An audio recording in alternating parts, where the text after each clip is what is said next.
پیدائش چھٹا باب۔ جب روئے زمین پر آدمی بہت بڑھنے لگے اور ان کے بیٹیاں پیدا ہوئیں تو خدا کے بیٹوں نے آدمی کی بیٹیوں کو دیکھا کہ وہ خوبصورت ہیں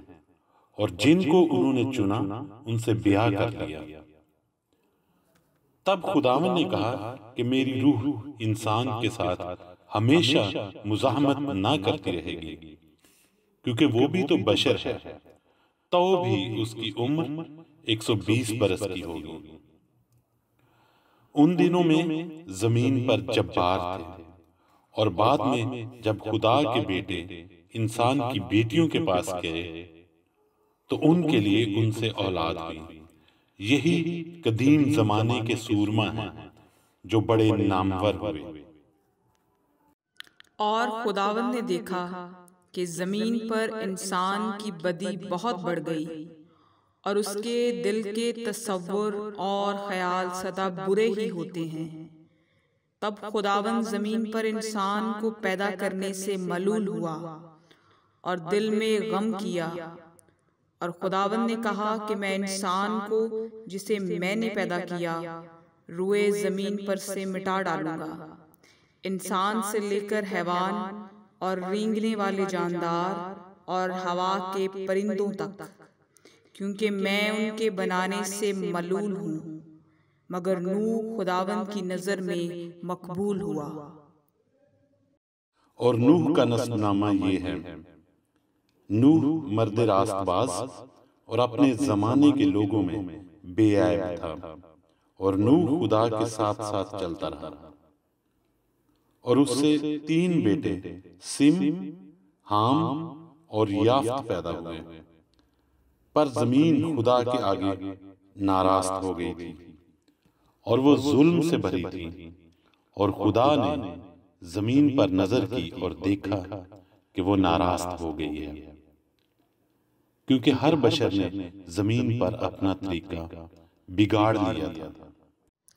اور خدا نے نوح سے کہا کہ تمام بشر کا خاتمہ میرے سامنے آ پہنچا ہے،